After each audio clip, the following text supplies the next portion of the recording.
Salut, donc écoute, on va voir un petit peu comment récupérer ce qu'on a parlé ensemble, des données de vol, par exemple un vol qui a été enregistré avec SDVFR, Next, et pouvoir récupérer les données de vol afin de pouvoir voir les altitudes et les vitesses des différents endroits du tracé. Et donc, on va utiliser Google Earth pour voir un petit peu ces données. Donc, la première étape, ça va être d'aller ouvrir SDVFR. On va cliquer en haut sur le petit bonhomme, son compte. Ensuite, en bas à droite, on va cliquer sur Trace.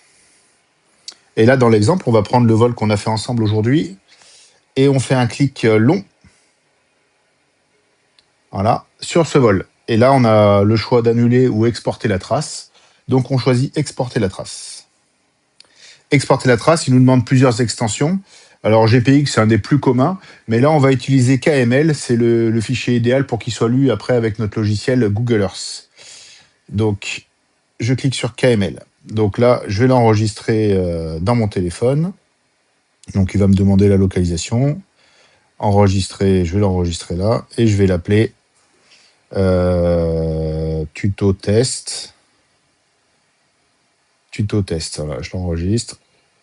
Et là, actuellement, il est sur mon iPhone. Donc après, ce qu'il faut faire, c'est l'envoyer par mail. Te l'envoyer à toi-même sur ton mail pour que tu puisses, en fait, le but, c'est de pouvoir ouvrir ce fichier depuis ton PC. Alors, c'est peut-être faisable depuis un téléphone.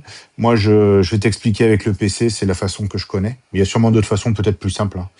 Donc là, après, là, tu te l'envoies par mail sur ton PC ou alors tu te fais un copier-coller en branchant ton téléphone. Je te reprends tout de suite. Voilà, donc là, maintenant, on se retrouve devant mon PC. Et là, tu peux voir, ici, là, on a le fichier que j'ai envoyé sur mon PC, qui s'appelle tuto test, comme on l'a nommé tout à l'heure. Donc là, plusieurs possibilités. Soit il y a le logo Google Earth qui s'affiche automatiquement dans l'icône. Dans ce cas, ça veut dire que ton Google Earth est bien installé. Pense à bien installer Google Earth avant. Et si jamais il n'est pas installé, tu n'auras pas ce logo-là. Et si jamais tu l'as installé mais tu n'as pas ce logo-là, il ne faut pas hésiter à faire un clic droit. Et tu fais ouvrir avec. Et tu choisis Google Earth Pro App. Enfin, Google Earth, je pense que ça va s'appeler. Donc là, c'est ce que je vais faire. Je vais ouvrir ce fichier avec Google Earth. Google Earth se lance. Je ferme la petite pub. Et là, donc, on se retrouve avec le fichier du vol de ce matin. Avec la piste qui doit être par là, je pense. Et donc là, on va zoomer un peu pour le confort. Et là, donc tu vois, on voit un profil d'altitude déjà. On voit les différentes altitudes à laquelle on était.